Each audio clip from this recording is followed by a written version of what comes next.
I'd like to call to order the meeting of the King George County School Board. Begin with invocation with Pastor Shaw from Agnes A. Lutheran Church.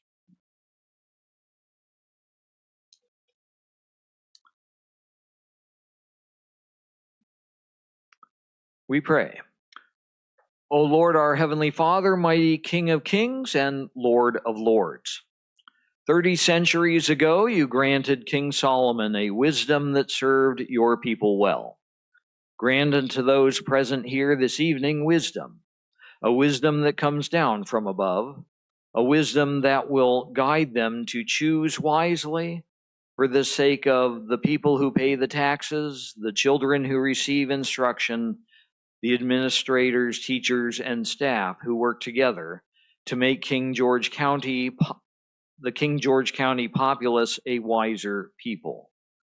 Help all to be good stewards of the time, talent, and treasures that you have put into their care.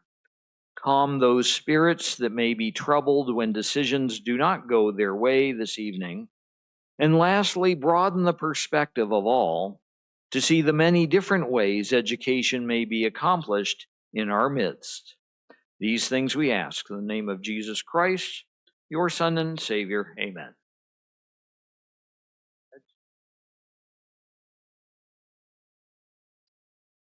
Pledge allegiance to the flag of the United States of America and to the republic for which it stands, one nation, under God, indivisible, with liberty and justice.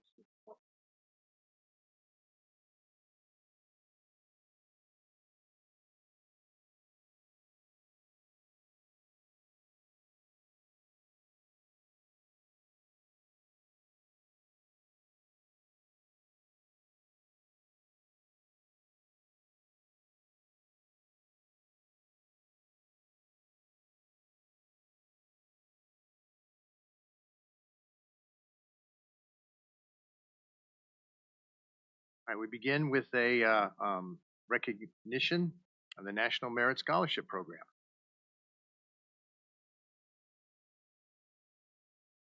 Good evening. I'm Robin Mitchell, the Director of School Counseling at King George High School, and I am here with Ayla Zook, who is a senior at King George High School.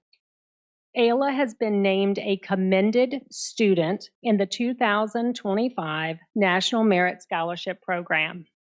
Ayla is recognized for the exceptional academic promise demonstrated by her outstanding performance on the PSAT in the fall of 2023. There are 34,000 high performers like Ayla being recognized based on qualifying tests from 23-24.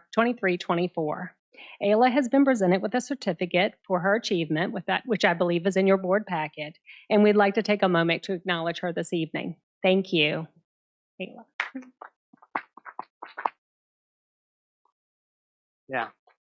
Yeah, we'd like you to, we'll get a picture. We'd like you to say something if you want to. Of course. Well, I just wanted to thank you for the honor. It is absolutely and just incredible coming up here, just having the opportunity to kind of just share with everyone the opportunity I've been given at the high school to really grow my academics and get to this point. I'm really grateful to all of my teachers and other community members who have really helped me get here, and I'm excited to see what the future holds. Yeah. Just before the picture, questions. Would you explain to some that may not understand what's the next stage in this scholarship, either one of you? For those who don't know what it means. Sure. So for the commended scholar, this is the last step in the progress so far. I technically don't get awarded a scholarship, but it just is just recognition of my score. Good. All right. Thank you very much. Yeah, let's have a picture.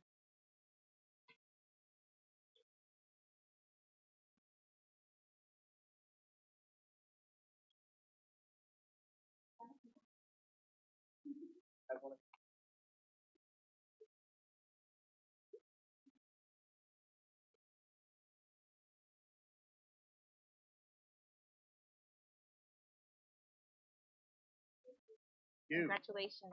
Yeah.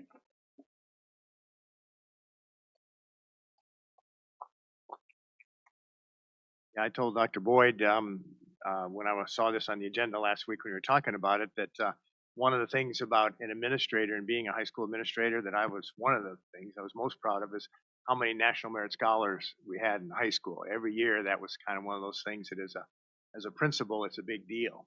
And then it's also a big deal as a superintendent. So congratulations, job well done. All right, next we have public comment. What was it? I got the script of the list. Oh, thank you. All right, public comment is a time for the community to present matters that they believe deserve the board's attention. Comments are one-way communication from the community member to the school board, and they are not a forum for dialogue or debate. The school board applies the following procedures to all speakers and does not discriminate based on the identity of the speaker or the viewpoint of the speaker. Comments should be presented in a courteous and respectful and appropriate manner. The public shall address the school board only on matters that are related to the services and policy of the school division. Speeches that cause disruption to the meeting, promote private business ventures, involve threats of any kind, involve intimidating language, relate to public office campaigns, involve complaints identifying individual students or personal attacks of staff members is prohibited. Proper decorum and the provisions of this procedural directive are expected to be followed at all public meetings of the school board. The members of the audience shall conduct themselves in the same manner as outlined above for the individual speakers and shall not disrupt an open public meeting of the school board, nor incite others to do so. At the discretion of the chair, any person violating the rules listed above may be asked to leave the board meetings. When recognized by the chair, speakers will be asked to identify themselves by name, state their relationship to the school division, such as staff member, student, parent, community member, etc., and indicate in which magisterial district they reside. Commentary during public comment is limited to 3 minutes. Our first speaker is Sherman Davis. Thank you. Appreciate the opportunity. My name is Sherman Davis. I'm a King George citizen, voted in Dalton District, and of course, I've been pastor of Tabernacle Baptist Church for the past 47 and a half years before some of you were born. Amen. So I just found out about this meeting a little while ago, so I'm going to read some scripture that I read yesterday in our service. It's in the book of Deuteronomy. It's promises. It's a promise to the nation of Israel, and of course, it's also very applicable to us. He says in verse number 15 of chapter number 30, "See, I have set before thee this day life and good, and death and evil, in that I commanded thee this day to love the Lord thy God, to walk in his ways, and to keep his commandments and his statutes and his judgments, that thou mayest live and multiply, and the Lord thy God shall bless thee in the land whither thou goest in to possess." Moses is fixing to leave the scene. Joshua is going to be taking over, leading the nation of Israel. They promised them a land that there's no such, that's all belongs to Israel. And so, anyway, the scripture says, "But if thine heart turn away, so that thou wilt not hear," you didn't realize you hear with your heart, did you? "But shalt be drawn away and worship other gods and serve them, I denounce unto you this day that ye shall surely perish, and that ye shall not prolong your days upon the land." He's talking about the nation and dwelling the land. "Without thou passeth over Jordan to go to possess it.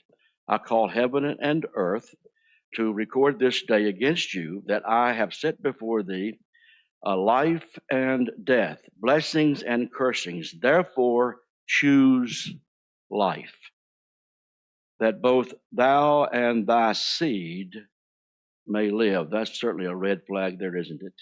"That thou mayest love the Lord thy God and that thou mayest obey his voice, and that thou mayest cleave unto him, for he is thy life, and the length of thy days, that thou mayest dwell in the land which the Lord sware unto thy fathers."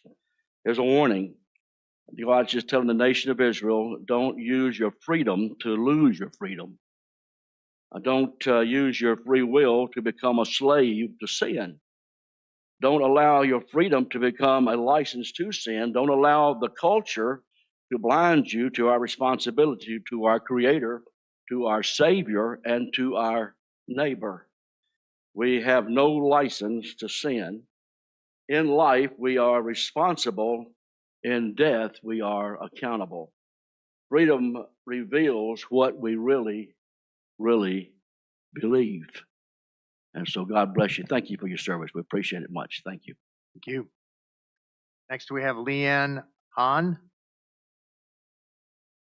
I'm sorry, Leanne Jan. Thank you. Leanne Jan, I live in the Monroe District. Congratulations, Ayla, and to the Zook family. I voted for Matt, and I was proud to do that.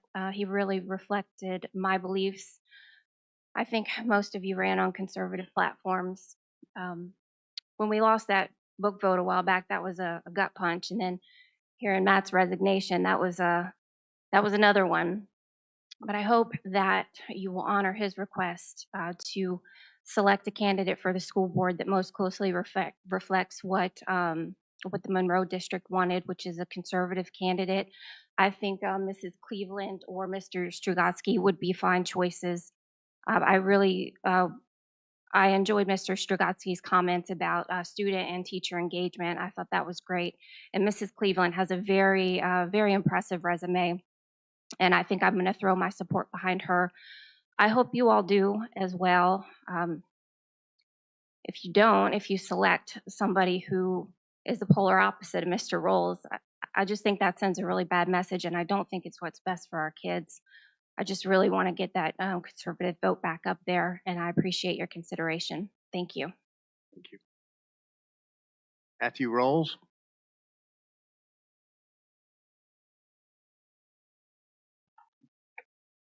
I'm Matthew Rolls, James Monroe District, and is here to talk about the selection of my replacement today. I want to say thank you to all 5 that interviewed. I know it's a big deal to take the time to do that, and it's encouraging that there's so much interest in serving. It's very important for our community. I'm not used to only having 3 minutes, so I'm going to get the bottom line up front.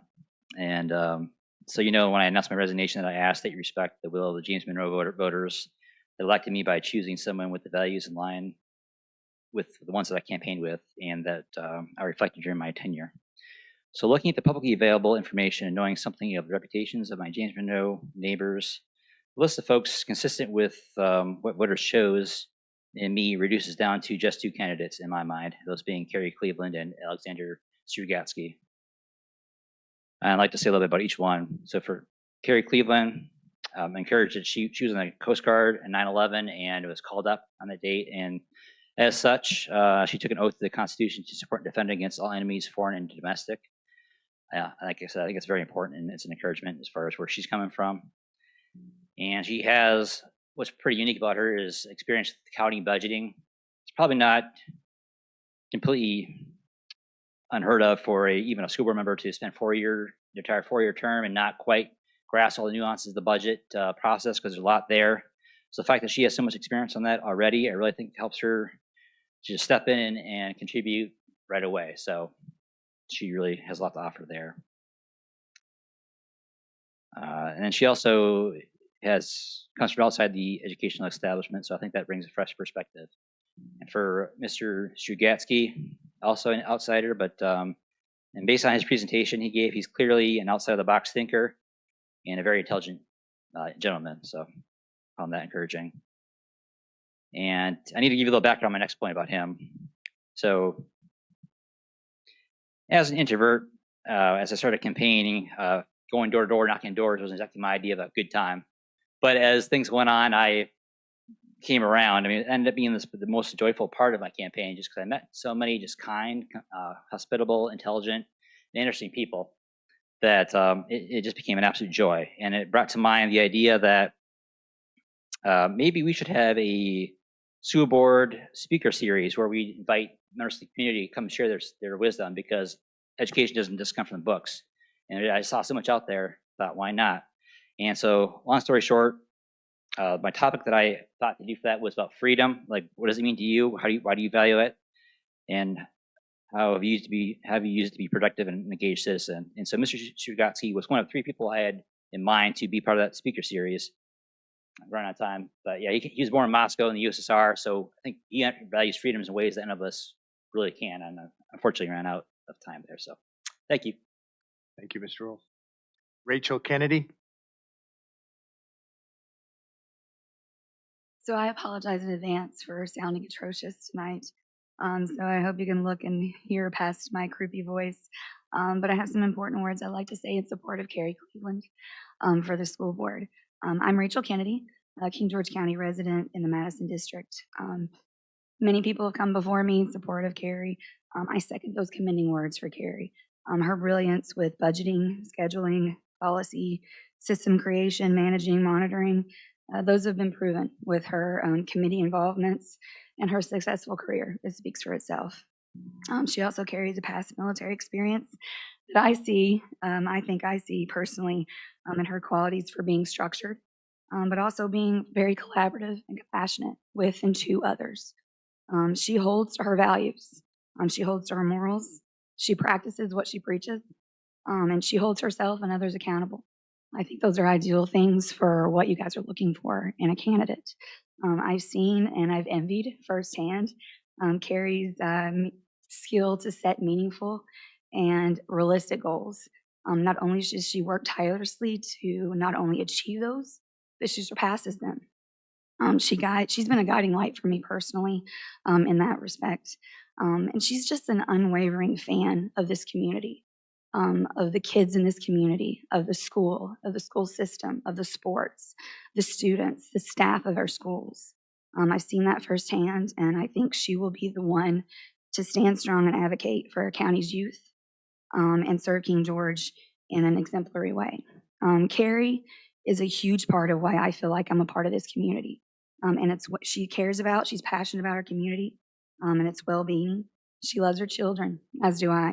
I have 3 children myself, one that has gone through the entire school system and 2 that are still in the system. And so as a caring member of this community, as a mother who wants to see her children get the best education possible, I want Carrie Cleveland as my community's and my county's school board member.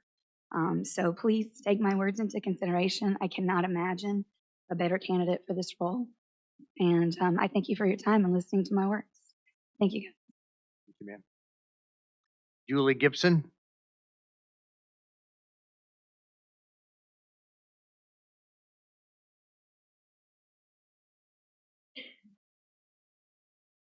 My name is Julie Gibson, and I live in the James Monroe District. I spoke last week on behalf of Carrie Cleveland, and I'm not here to reiterate all the reasons I believe she is the best candidate. I'm here to speak about how disgusted I was when one of the candidates chose to post on his Facebook page, and I quote, "Predicted winner, Carrie Cleveland. I feel like it was in motion before the resignation, but it was easier to predict when everyone in the room bowed and scraped before the king." End of quote. This candidate is known to post memes calling Supervisor Collins King Collins. Not only do statements like these diminish the credibility of Carrie Cleveland, they disrespect the board and to the supporters of Carrie Cleveland. How dare a candidate running in a county that I pay taxes in basically accuse me of being influenced by anyone, including a sitting board member. This candidate is known to post homophobic, racist, and disparaging memes of our County Board of Supervisors on his Facebook page. I feel Carrie is the most qualified person and most person aligned with this board. I'm not telling you who to vote for, but I'm asking you not to vote for Neil Richard.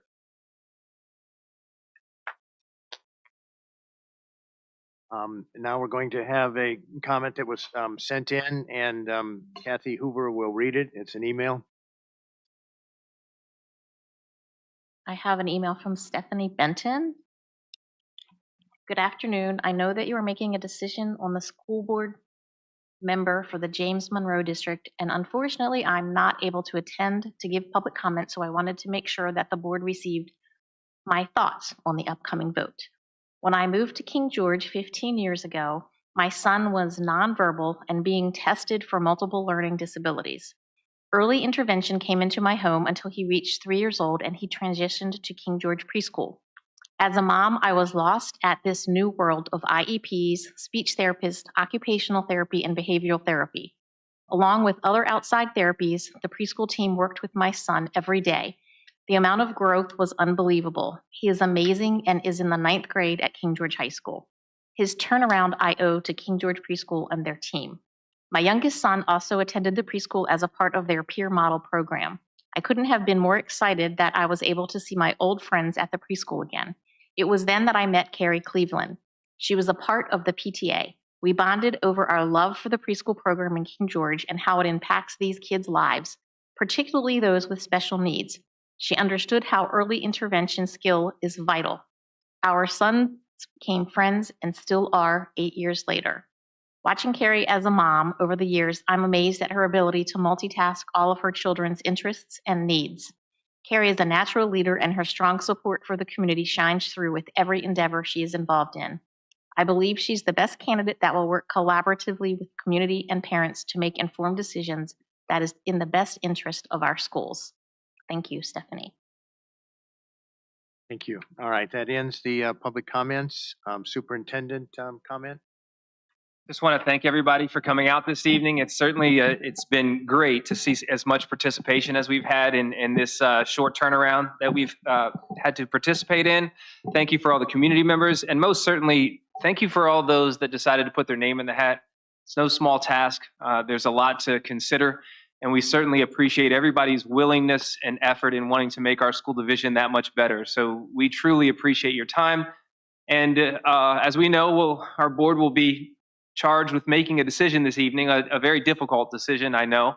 But please, if you don't hear your name called or the candidate you thought should be called, please don't let that stop your effort in working with the school division. Please continue to stay engaged, because a community that's engaged in our school division creates a much better environment for our community and our school division. So thank you all, and I certainly appreciate you being here this evening. Thank you, Mr. Chair. Thank you. I also want to add my congratulations isn't the right word, but your active participation of those candidates that have put their names forward. I know that it's no easy task to be thinking through the responsibility of having a position on the school board, and it is a pretty big responsibility. Thank you, and I'd like to reiterate what Dr. Boyd said, and that is that we not only appreciate your participation, but we would like to encourage you to continue that participation over the next couple of years, and specifically even next year during the voting season. All right, let's move forward now. Changes to the agenda. Any board member have a change to the agenda? Mr. Frank? No? All right, do I have a motion to go into closed session? Pursuant to State Code Section 2.2-3712A of the Code of Virginia, I move that the board convene in a closed meeting to review hires, substitutes, resignations, retirements, stipends for discussion and consideration of prospective candidates for appointment to the King George County School Board, and for discussion specifically the superintendent's evaluation as permitted under 2.2-3711A number 1 of the Code of Virginia. Have a second? Second. All those in favor say aye. Aye. Chair votes aye. We're now in closed session.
right, we all ready? Yeah.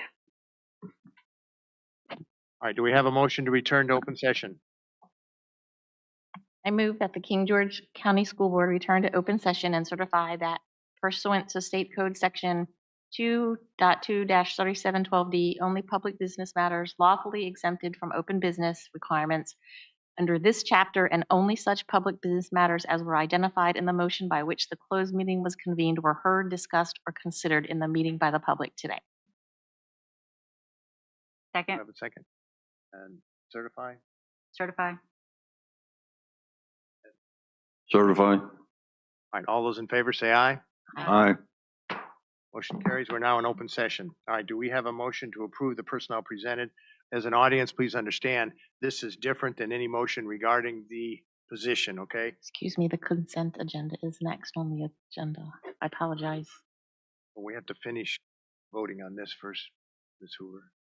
Okay. So I just wanted to remind everybody, this has to do with the personnel, new hirees and substitutes and all those things, okay? It is not talking about the appointment that will come in an action item, okay? All right, do I have a motion to approve the personnel as presented? Yes, Mr. President, I make a motion that we approve the personnel as presented. I second. All those in favor say aye. Aye. Chair votes aye. Personnel has been approved. All right, next, we have the action items, and the first one, the minutes. Oh, I'm sorry. You are right. The consent agenda is the minutes. Thank you very much. That's what Kathy was talking about. Okay, we have the consent agenda, which is the minutes. The first is the 19th of August. Any questions about those or anything that anyone wants to add or change to those minutes? Do I have a motion? Make a motion to approve minutes as presented for August 19th. 19th. I second. All those in favor say aye. Aye. Minutes are approved. Okay, it's September 9th. I make a motion that we approve the minutes for September 9th. Second. All those in favor say aye. Aye. Minutes are approved. Okay, September the 16th. I make a motion that we approve the minutes for the September 19th disciplinary hearing. That's 16th, but that's okay. I have a second? second. All right, all those in favor say aye. Aye. Chair votes aye. Now the 20th of September. I make a motion that we approve September 20 disciplinary hearing minutes. Second. All those in favor? Aye. Chair votes aye. Minutes approved. The other one, the regular meeting on the 20th. Oh, the disciplinary, I'm sorry, the disciplinary hearing on the 20th, second one. I make a motion that we approve the September 20 minutes from the disciplinary hearing. Do I have a second? Second. All those in favor say aye. Aye. Aye. Minutes approved. Last one, the 23rd of September. I make a motion that we approve the minutes from 23rd September regular meeting. All those in favor? Aye. Chair votes aye. All the minutes are approved. Thank you very much for that. All right, now we move to the action items. First one is the school board vacancy. Based on all the discussions, interviews, and presentations, we appreciate all those that have been involved with that. Do I have a motion? Yes, Mr. Chairman, I would like to make a motion that we appoint Carrie Cleveland as the James Monroe District School Board member. I second. All those in favor, and this one, not all those in favor. I want to have an individual vote. We'll start with Ms. Hoover, a yay or a nay. Yay. Mr. Frank, Yay. Ms. Davis. Okay. I also vote yay. Motion carries. Congratulations. You are the new representative for the James Monroe School District.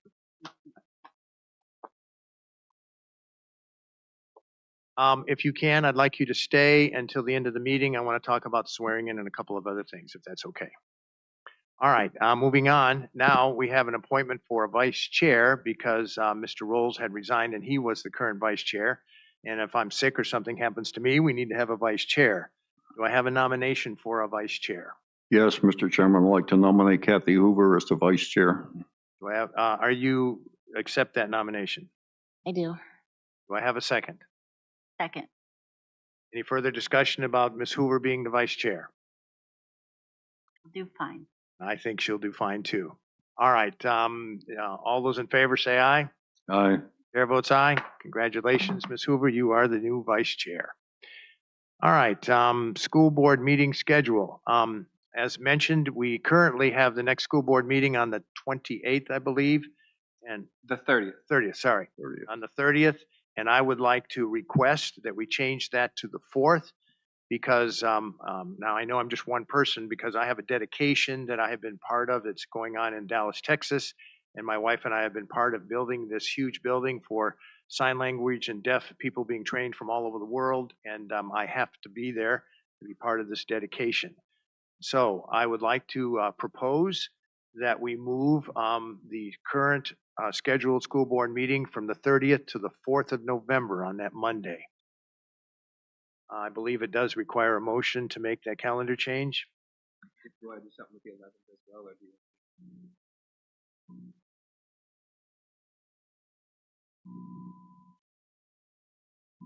Let's just leave it. You want to just leave it? Yeah. Well, let's do a vote on the 4th first. Is that okay about the 4th? Any further discussion? If I can have a motion to change our meeting to from the 30th to the 4th. Yes, Mr. Chair, I make a motion that we change our next meeting from the 30th of November to the 4th of December. October. 30th of October to the 4th of November. Second. Any further discussion? No. All those in favor say aye. Aye. Motion carries. Our next meeting will be on the 4th. All right, let's have some further discussion about the 11th. We don't necessarily need to do that now, do we? No, it'll be 1 week after the 4th, and it'd be Veterans Day. So we're just worried about We don't want to do it on Veterans. the packet. Yes, I'd rather not. I'm out of town, so, yep.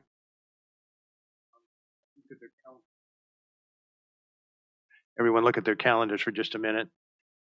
We want to change it to the 11th. What's the recommendation? We're going down to And we're going to a meeting at the VSBA conferences on the 20th. on the 12th. Is that correct? 20th. We'll be going to VSBA on the 20th. That's right. So we could meet on the next Monday, which would be the 18th. That's the Monday before VSBA. So the 18th of November to change it to then. Does that sound good? That's fine with me. Ms. Davis? Ms. Hoover? Yes, that's fine. All right. Do I have a motion? I make a motion that we move the November 11th meeting to November the 18th. Have a second? Second. All those in favor say aye. Aye. Chair votes aye. It is moved. Thank you very much. That helps me a tremendous amount. All right. Next, we go to policy updates. And there's quite a few of them. And Dr. Boyd, I'll ask you to interject anything you want to say. The first one is DJA. Sure. DJA, again, is just a cross-reference update. So you'll see a lot of those as we move forward. And that's just a typical one. I move to approve policy DJA as presented. I second. Any further discussion? All those in favor say aye. Aye. Approved. Next. Next is GBEF. You'll see that this policy was separated. The title is policy from VSBA's lactation support. It used to be for employees and for students. It's now separated into two policies, which you'll see the next one here. This policy is GBEF, which includes employees. The next policy will be JHCL, which will include any student that may need those services. And we approve both of them at the same time. That's the only difference. You certainly can. I move that we approve policy GBEF and JHCL as presented. Second. Do I have any further discussion? And all those in favor say aye. Aye. Motion carries. Those two policies are changed. All right, next one. Next one is GCBEA. This policy was brought to us from VSBA. The policy is leave without pay. We have vetted this policy with our HR department, and our HR department recommends to retain the stricken paragraph regarding medical documentation, prior approval, and expiration of rights, and to increase unpaid leave to 60 days to align with FMLA, Family Medical Leave Act. So we bring this to you because VSBA has asked us to bring it to you. However, our HR department has asked that the stricken parts we keep because they see value in us keeping it. So you're saying that the stricken parts that are lined through, we want to keep all those. We want to strike the last, if you're looking at it, the only thing we do want to strike is the last paragraph or the last sentence in the second paragraph. And You keep see that one? Yeah, the And superintendent then or superintendent. below, the other three lines that have been stricken, we want to keep those. Hey, any discussion before we even have a motion with this? So it's my understanding that the all rights under this policy expire. That's the one we're going to Keep. keep. Mhm. And we'll also keep the two above that. The Okay. employee must submit medical documentation and employee must be obtained prior to leave being taken. I had actually noted that as I was wondering why we would want to stricken that. To me, that is something that should be there. A lot of these policies we're seeing from VSBA now say that they're removing them because they're not required by law, but even though they're not, they still provide value to the division. Let me ask a question about it. FMLA, hasn't it always been 60 days, or why was it ever 30? It was 30 to match this policy, but we wanted to be 60 because FMLA has Yeah, been right. 60 and we wanted to match FMLA. Hasn't FMLA always been 60? Yes, but the policy hasn't been. Wrong, okay. Yeah.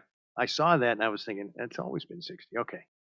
Any further discussion on this? So basically what he's saying is all those things that have been stricken, we're going to keep as a recommendation by the HR department. So it would be as amended. Well, actually, wait a minute. We don't need anything then with this. Well, we're going to take some of it. No, so officially, the motion should be Just for that last sentence. that you will approve the GCBEA leave without pay per HR recommendations. All right. Do I have a motion?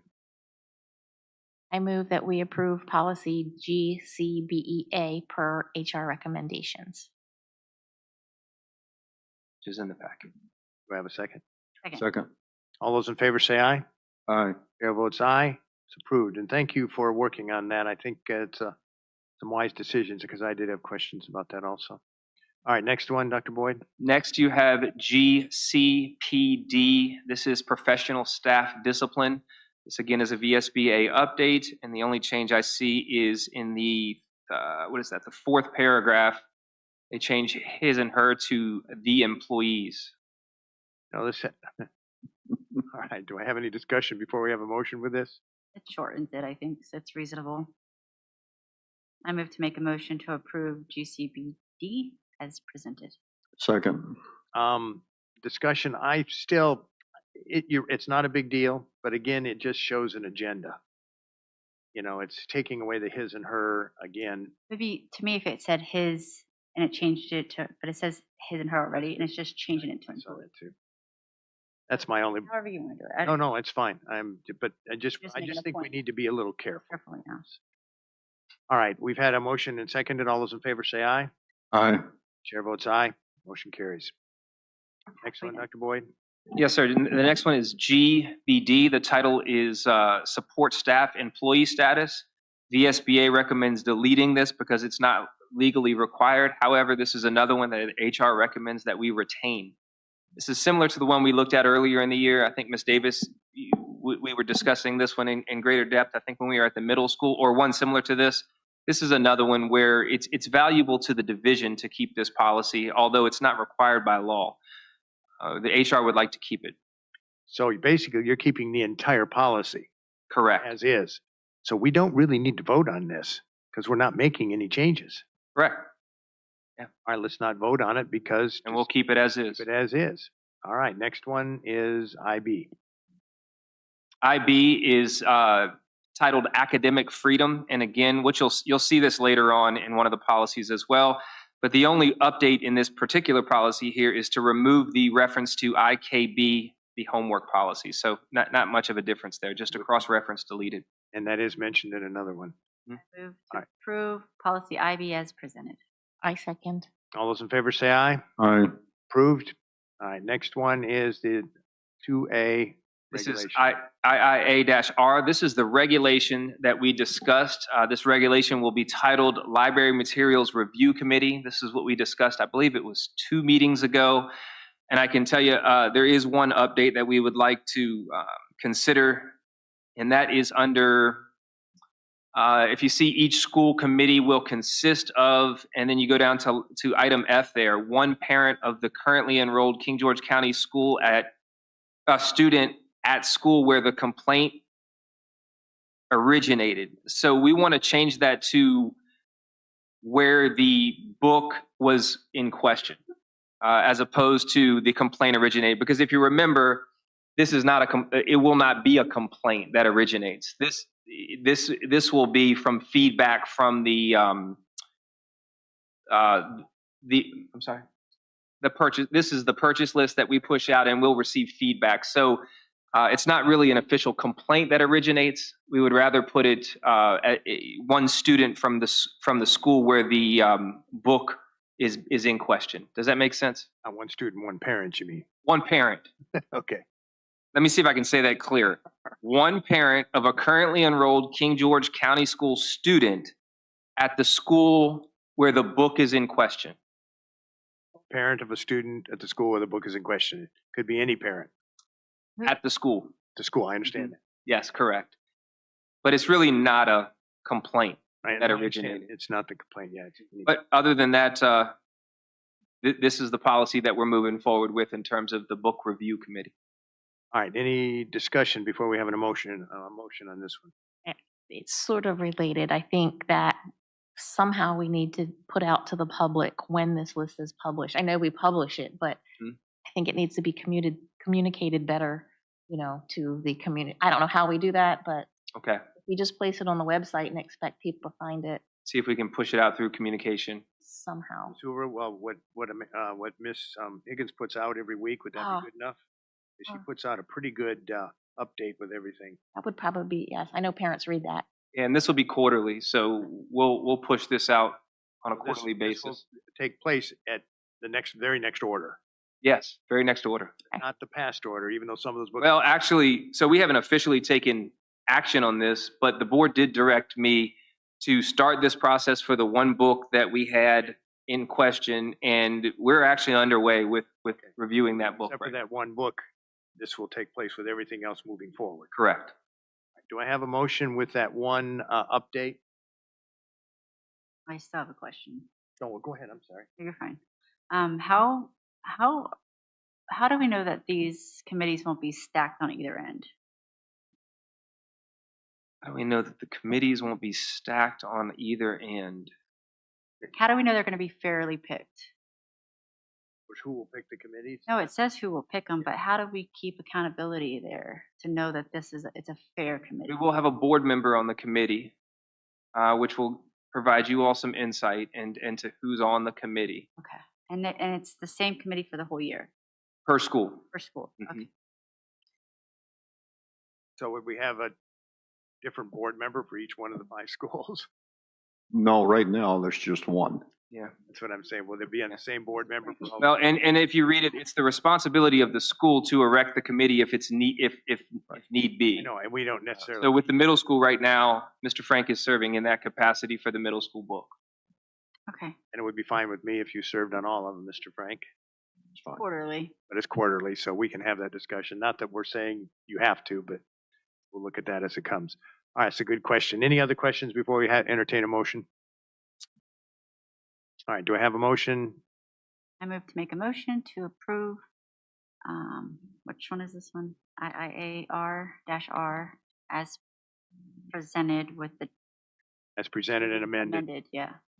Do I have a second? Second. Any further discussion? All those in favor say aye. Aye. Chair votes aye. All right, next one, IKA. IKA is titled Parental Assistance with Instruction. And again, this is just updating the Code of Virginia and again, scratching that IKB homework policy. So not a huge update. Do I have a motion? I move that we approve policy IKA as presented. Second. Second. All those in favor? Aye. Aye. Chair votes aye.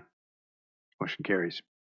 All right, next one also related to the homework. This again is IKB. This policy is deleted because it's not legally required. And we do have division secondary and elementary grading guidelines that we are good with this policy being deleted because we have other information that cross-references a lot of this information. All right. And we probably have to, because we scratched out the cross reference to this. So Right. we sort of need to remove it, yeah. Do I have a motion? I move that we, To approve the deletion of policy IKB. I second. All those in favor? Aye. Chair votes aye, motion carries. All right, next one, IKFA. Next one is IKFA. This one is titled Locally Awarded Verified Credits. And again, the substance here has not changed much. They have just updated the word regulations to procedures. And this is one where school board, which is lowercase, is now asked to be capitalized. I have a motion. I move that we approve policy IKFA as presented. Second. All those in favor? Aye. Aye. Votes aye, motion carries. Next one. Next one is INDC. This one is titled Religion in the Schools. Again, this is not a new policy, but if you go down and you take a look at the cross-reference, it now cross-references academic freedom. This is one that we approved tonight. And if you remember in the freedom policy, there was a statement about the expression of religion in schools. So that policy in academic freedom was students may express their beliefs about religion in homework, artwork, written and oral assignments, free of any discrimination, basically. So now this policy updates the cross-reference to reference academic freedom. It also says has 12 underlined on the last paragraph. And that was just, that number was written as 12, and we went back and, as we did before. I think this policy is, I know it was something that's important to this board, is that we make sure that students and staff members realize that not to be afraid, especially students, to make reference to their faith in papers and even in other discussions, that students have the freedom to do that. And I just think that this is something that I think on a regular basis, maybe even yearly, that it's to remind the teachers and staff of this policy. Because I think this is a big misunderstanding. I think I can tell you as a past principal in a school, this was not really understood in public schools very well. They were so afraid, and they don't need to be. All right. Do I have a motion? Yes, Mr. Chairman, I'll make a motion that we approve policy INDC as presented. Second. Any further discussion? All those in favor say aye. Aye. Chair votes aye, motion carries. Next one, JFCF. Next one is JFCA. This is drugs in school. This policy updates legal references. It also adds the prevention and intervention section, and you'll see the cross references at the bottom that are updated. So you'll see that first paragraph.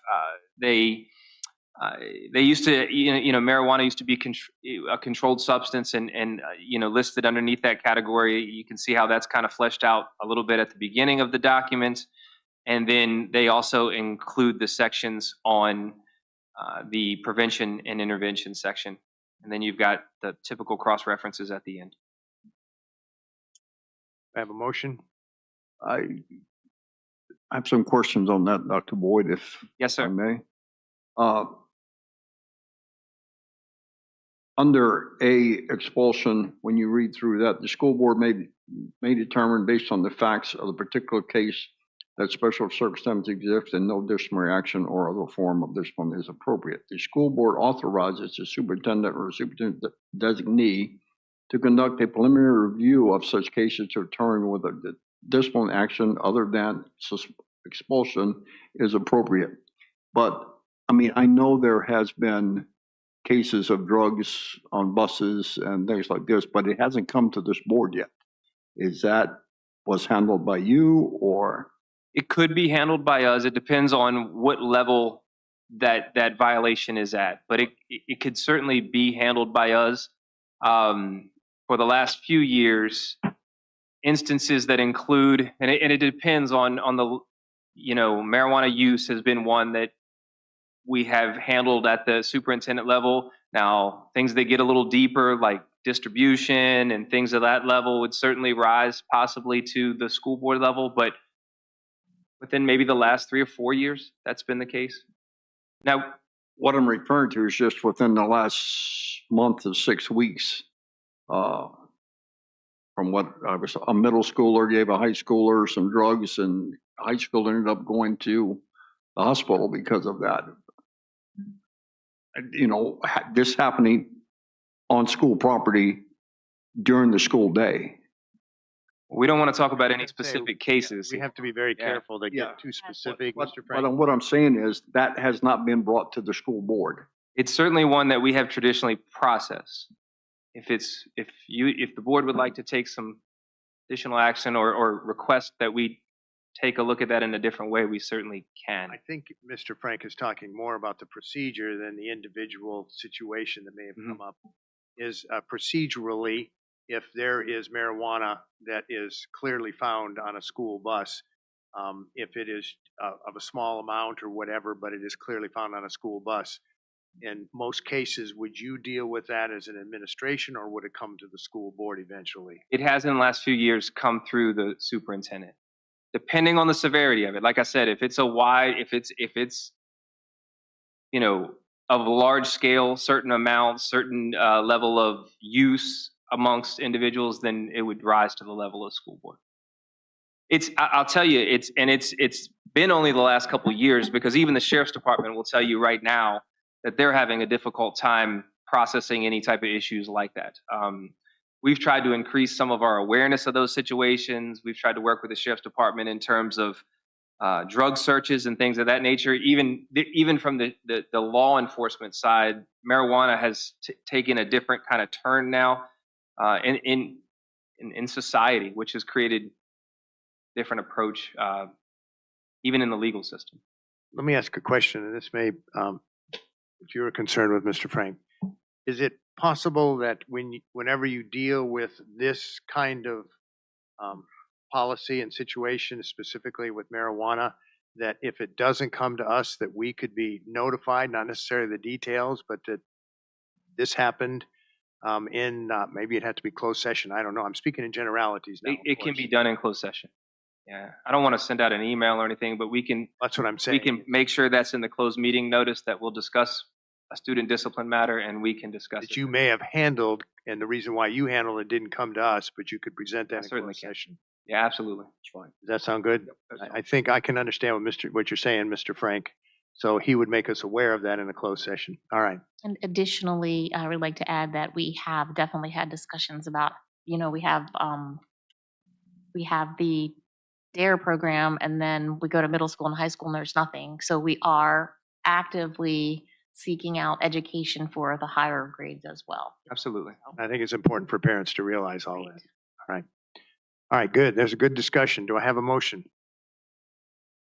I move to approve policy JFCF as amended. I second. That's presented, right? Do I have a second? I second. Sewer seconded. All those in favor say aye. Aye. Chair votes aye. It's approved. Next one.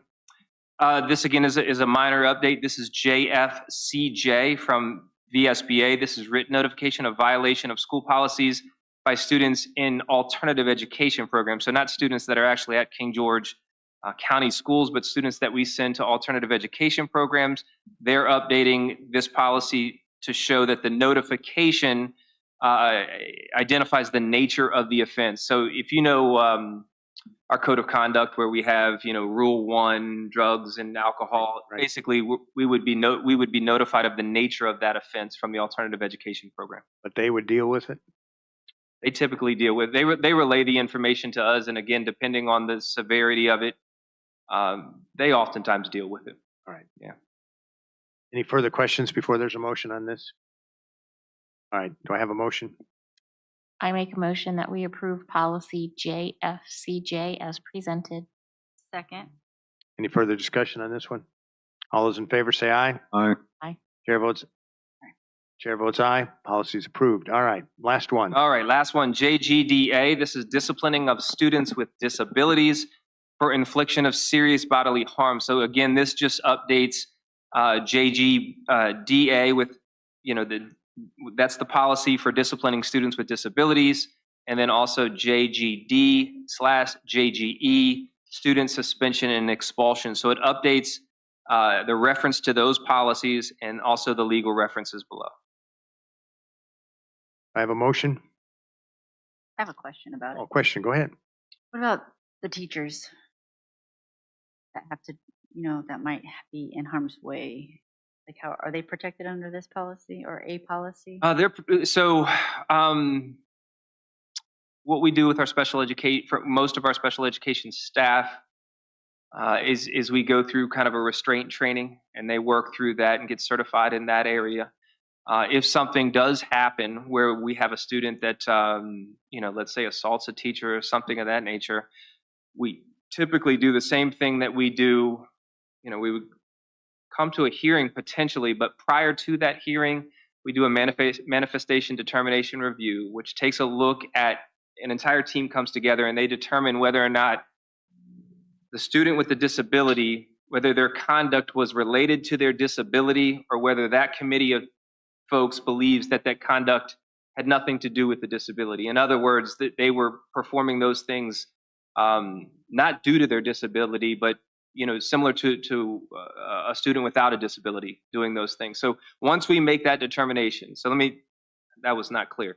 Once we make that determination, if it's a student that is acting in that way because of their disability, then we try to put other supports and other mechanisms in place so that we protect that teacher and we protect that student from future instances. If that committee, that special education committee, determines that the disability was not a factor in that conduct, then we look at that more like a regular education student, and we would treat that similar with whatever consequences myself, or the board thinks would be appropriate in that instance, depending on what the situation is. I can tell you that in these kind of situations, if you did have a student with a disability and it was not part of his in the manifestation, that after that incident would have occurred, they would come up with a behavioral improvement plan, a BIP, for this student. So from then on, there would be an actual plan if that kind of incident happened again. What about preventive measures? Because like I've heard things of teachers where these bigger children punch right past their face into the wall and they have nothing to do. Sounds like you're referencing what I said. That's exactly what happened. Yeah, there are those instances. Are they protected? It didn't sound like they were coming from the teacher. It depends on what the situation is, but we have behavioral specialists that can come in, as Mr. Bush was hinting to. What we do first is kind of a functional behavioral assessment, depending where that child is in that process. Collect a lot of data and try to figure out like what the antecedents are and what's leading up to the behavior. And from there, we're talking really in general terms right now, but depending on what the situation is, we try to provide extra support, whether that's a paraprofessional, one-on-one in some instances, some academic supports. It just depends on what we believe the antecedent is, or the behavior that led up to whatever the instance was. I can tell you, having experienced that with special education as a high school principal, that when something like that did happen, there was nothing that showed that it was related to anything in terms of that person's disability in special ed. Is that we received a clinical psychologist evaluation. There were several things, like Dr. Boyd said, that can be done to determine whether any consequences need to be there and what those consequences might need to be. With special education students, it is a little different process, and we got to be much more sensitive because of that particular disability. But what you mentioned, Ms. Davis, is real. It's real, because I know it's what you just described actually did happen when I was a principal. And I wish we could say that there's some formula that we put into place all the time, but every situation, because of that, happens to be different with special education students. All right, go ahead. Any further question? No, do you? Nope. I move to approve JGDB as presented, policy as presented. Second. Any further discussion? All those in favor say aye. Aye. It is approved, and that completes our policy updates. Are we pretty much up to date with these? We're getting there, but VSBA they're outpacing us right now. And as you know, we were behind with Ms. Bushrod being out and trying to catch up. We're doing a great job catching up, but VSBA continues to push forward with policies. So we saw the light, and then the light got a little further away in the tunnel. So. Ms. Galf and also Dr. Boyd, thank you so much that's a lot of work. I know we said to limit it to about 11, and you've done pretty good. Well, I know they keep adding, so it's hard to catch up, but thank you for all your work with that. Yeah, so Dr. Boyd, I tried to look over the weekend through VSBA, and of course, I couldn't get on their site. You guys, I'm sure can. But can you see if they have updated to the governor's standards of our phone policy? Yes, we can take. Because, you know, it's the governor's recommendations are a whole lot stricter than ours are. So I think that's effective January. January 1, yes. And I haven't seen any policy come out. We'll take a look. I can tell you the guidelines are out right now. It was an executive order, I think, Mr. Frank. Yes. It's not necessarily in VSB or Yeah, in the well- Virginia code yet. I would think that VSBA would be catching up with it pretty quick since it has to be done by 1 January. But We have the executive order, and then what you're referring to now is VDOE's guidelines following the executive order. Yeah. the 26 pages that, it's out there. Yeah. We do have to remember too, sometimes that a governor's executive orders don't always end up exactly as stated when it comes to VDOE or Virginia code. They sometimes will hesitate, wait, or even change. Yeah. But yeah, you have a very good point. Hopefully we'll see something before January. We'll keep our ear to track on any updated That's policies. a good point. Thank you, Mr. Frank. Okay. All right, next is committee reports. I arbitrarily choose which side. I don't remember which side I did last time. We'll start with Mr. Frank this time. Any committee report? Yes, I had the Health and Safety Committee this afternoon, and it was very good. I mean, there's always professionals, so it's always a good thing. I have the Library Materials Review Committee on Wednesday. The first one of those takes place on Wednesday, so looking forward to that. Thank you. You'll give us a general report, not necessarily specific, but Yes. time. Thank you, Mr. Frank. Ms. Davis? Not today. Nothing? Ms. Hoover? I have none except a reminder that I am the alternate for Mr. Bowles, and there's a meeting on the 17th that you're going to be attending for me. Well, thank you so much. I appreciate it. Dr. Boyd, maybe we can ride together? Are you going to be there? I'm putting you on the spot. Let me see. That was ATI meeting? No, it's No, it's Governor's not School, ATI. and This it's is in Fredericksburg at the Mary Wash campus. Yes, I plan to be there. All right. If I have it we on my ride calendar. together, just helpful for me. Okay. All right. We'll talk about it. Thank you for doing that. You're welcome. Very welcome. You'll do the same for me if I need it. Did you have any other committee reports, Ms. Hoover? I do not. I also do not. Next week, there is a meeting with the ATI, not next week, 2 weeks. And I may end up also missing that one, but Dr. Boyd, I will contact Ms. Towery. I am definitely available to do it online. It'll be from Texas, but I have good internet there. Excellent. So I'll talk to her. Okay. Otherwise, I have no other committee reports. All right. Next on the agenda is the superintendent's report. So I just have a few things this evening. I know we've all been very busy working through a number of things. At the board's request, we have begun diligently working on calendar considerations for next school year. So we have had now, we've met as a school board staff. We're really trying to get into some of the parameters that we're working with in terms of the instructional calendar for next school year. We do have one that's currently approved. But if we all recall, the request was to take a look at not only the calendar, but also the instructional day. So we have met with school board office staff. We've begun to consider some of the variation in some of our surrounding counties in terms of the length of the school day. I will tell you from our initial look, our instructional day is 7 hours long. Where many of our surrounding counties are shorter than that. Most of them at about 6.5 hours long. We started to play with some of the variables a little bit, and there are some challenges associated with that. Number one, a lot of our peripheral programs, ATI, CBGS, CGS, some of those are difficult puzzle pieces to fit into the mix. I did have a meeting today with my faculty advisory committee, and we did discuss calendar considerations. The faculty advisory committee is 2 teachers that are recommended from each school. So 2 from each elementary, 2 from the middle, 2 from the high, and we had the preschool represented as well. Surprisingly, I think I can report out at this point that our elementary school teachers were very concerned about shortening the school day.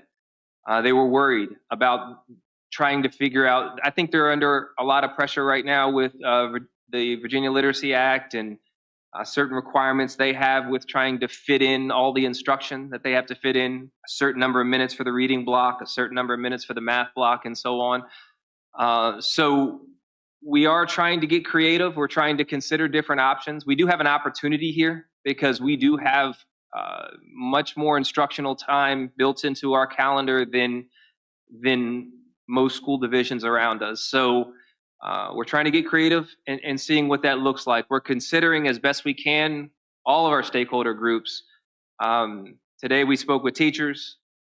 I'll speak with administrators on Monday, but we really need a lot of parent feedback. We need a lot of understanding as to what any type of change would mean for all the folks that need our schools.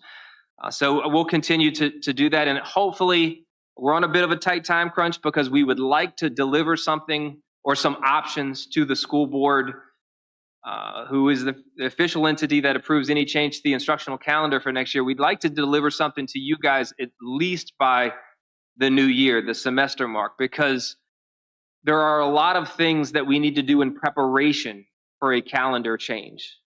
For example, we write IEPs in the second semester of the school, mini IEPs.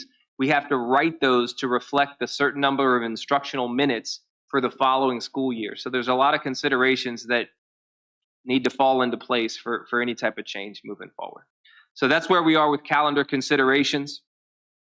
Ms. Cleveland, I'm looking forward to the onboarding process. So as soon as Mr. Bush gives me the go ahead and we're ready to go, then there's a whole lot to work through. So I'm very excited about that and look forward to imparting you with as much information as we can in a short period of time. So I'm looking forward to that. We have had our our final strategic plan meeting for our 4 strategic goals this coming week. So that's the foundational ground that we're laying for our budget proposal and really the initiatives that we have, the big picture initiatives that we have for our strategic plan moving forward. So if you remember, we're talking about goal number 1, our employees, goal number 2, instruction, goal number 3, how we connect with our community, and goal number 4 is healthy environment for our students, the facilities, the programs, and so on. So we're working through with updating those goals, and that'll drive the budget process moving forward. So it's been a busy time, and that concludes my update, Mr. Chair. Thank you very much. All right, so next we have the board comments. Oh, we'll start with Ms. Hoover this time, the other side. I would like to say congratulations again to Ayla Zook on her academic achievements. That's definitely something to be super proud of. And I also would like to say thank you to all the candidates who came out and were interested in being on the board. I hope we see that much interest in the next election year. It's very encouraging to see people, and congratulations, Ms. Cleveland. Thank you, Dr. Boyd, for driving us in the fall festival. I think the other board members that were there had a good time, and I apologize to anybody that I hit too hard with candy. And also thank you, Dr. Boyd, for taking into consideration the calendar changes, because I think that might be helpful to the teachers' morale. Maybe 30 minutes is 30 minutes. So thank you. That's all I have. Davis? Yes. So I want to congratulate Ayla Zook and her family. I see her name a lot when I'm looking over things, and she's a good example for King George County Schools. So and to her family for raising such a good student or child. The fall festival was a blast. I honestly was who likes the school board, so I was expecting eggs, but that was my first trip down. Yes, I told Kathy, I'm like, sit with me in case it comes flying at us. But honestly, we got a lot of smiles and a lot of excited children, so that was a lot of fun. I'm serious too. And Dr. Boyd for setting all that up. He got the truck all cleaned up, and Miss Becky Gallimore, who made our what are they called? Like but they weren't magnets. I thought they were signs for the fall festival. Their names on them. So thank you to her. We did attend the attendance day at the King George Elementary School, which was super fun. They had the music going and bubbles, and we were just, I think, again, I had more fun than the students did. I tell people I don't get out much because I have way too much fun at these events. We went to the DECA induction of the officers. That was really neat to see all the students involved in that and the life-changing things that that program offers our students. So that was fun. We went to the referendum meeting that the Board of Supervisors threw. That's all there. I mean, it was okay. I don't know what, I mean, we made improvement. We're talking about it, so that's a positive. We're talking about it with the community. One of the things I want to discuss with our board, maybe in the future, at the next meeting, maybe add it to the agenda, something to discuss, is I've heard from one of our elementary teachers, that they've done about 25 assessments with the second grade class since school started. And it's so overwhelming for them because they can't get anything else done because some of these assessments take a week to complete. And they're doing an average of 2 almost a week. It sounds like in 8 weeks or 9 weeks, they've done 25 to 30, they said. So that's something I would like to address and kind of understand why we're doing that, especially in second grade. Another thing that keeps coming at us is the grading scale, the 70-30 weighted scale. I'm experiencing it in my own home with my own students. So I'm not understanding it. And a lot of parents and teachers aren't excited about it still. So that would be something I would like to discuss to maybe see where's this going. It feels like we're just adding more tests and making the test the bigger thing than allowing teachers to teach. And I know some of it's all state and federal, whatever, but some of it's not. And then the next thing I would like to add to the agenda for the next agenda is discussing the code of conduct for our schools. October is considered anti-bullying month, so I would like to discuss our code of conduct regarding bullying and the administration documentation. For the candidates that interviewed for this position, it was a lot harder than you think to pick because we know many of you personally, and you guys are, especially the ones that are still here, you guys were great candidates, and we do appreciate it. It meant a lot. It really did. We don't just say that just to say it because it sounds good. It was exciting. Nobody ran against me. Actually, I don't think anybody ran except for you. But it was unopposed, a lot of us. And so to see the county come out and finally get excited about it was encouraging. So thank you. And don't give up because you guys do a lot for the schools, and don't let this discourage you because we heard so many good things as well. And that's it. Thank you. Thank you, Ms. Davis. Mr. Frank? Yes, I'd like to just echo what Ms. Davis said about all the people who came out for the school board position. It was really hard. Tremendous talent that was there, and I just hope you guys continue to run in next year for this position when it's opened up. And it's really good to see because I ran at large and no one ran against me, and so it's really good to see this many people interested in the schools and what's going on there. I'd like to thank or congratulate Mrs. Cleveland on her appointment to the school board, and Miss Zook. She's a fantastic kid. I've been following her for the last 4 years and watching what she's been doing, and she's just fantastic. And again, thanks to Dr. Boyd for setting up this throwing candy at little kids, but it was fun. So, and again, always thank the teachers and the staff for what they do. Those are the people that are in the trenches, and those are the people that are doing it every day. And I always thank them for that. And I just wish there was more that we could do for them. Thank you.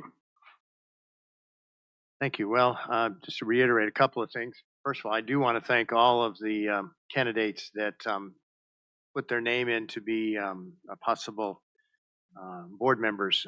Personally, I want to thank each one of them, Brian Metz, Miriam Nemi, and Neil Richard, and Alexander Strogatsky. And thank you so much for all of your efforts and the time that you put into it. And again, I'd like to encourage you, there is an election that'll be next year, and encourage you that if you're to maintain a high level of interest in being part of the board. It would be great to see that interest continue. So thank all of you for being here and putting in the time and effort for applying for that opening. Also, again, I want to definitely thank Ayla Zook for the National Merit, the letter of accommodation. As I mentioned when she was here, that is something that as a high school principal and then also as a superintendent is kind of one of those things that you count as being a successful year. That and things like, numbers of people at scholarships and those that went to one of the academies, those are all, and the National Merit letter of accommodation and National Merit scholarships are definitely one of those. So again, kudos to Ayla Zook. Mr. Shaw, I want to thank him for doing the invocation today. And then also I have put Ms. Davis, I've added a couple of items to talk about. I did want to say also that I have had several emails, Dr. Boyd, about this 70-30 thing. And I think it's still, I know the teachers are probably aware that they don't have to use specifically a test. They could have a project that counts as part of that. And I think there's definitely, I think, some misunderstanding with parents thinking that, okay, it could never be anything that they take home, or it can't be a project, it has to be just test. I know teachers may be doing that, but understanding with both teachers and parents that there is a wider aspect of what that can mean in that 70-30 thing. It doesn't have to be just taking a 2-hour or an hour's written test. It could be things like projects and so on. Anyway, but we'll still discuss that at the next board meeting as an agenda item. Ms. Davis, I have that written down along with the code of conduct. All right. Well, again, thank you for everything. Do you want to say something, Dr.? No, that's okay. I was going to say I can set up a presentation for that too. That would be good. In fact, that would be very valuable for parents and also for the school board. Thank you for doing that. All right. Well, I want to thank everybody for being here today. And again, Ms. Cleveland, if you could stay for a few minutes so we can speak to you. Do I have a motion to adjourn? I make a motion, we adjourn. Second. All those in favor say aye. Aye. We are adjourned. Thank you. Have a great evening.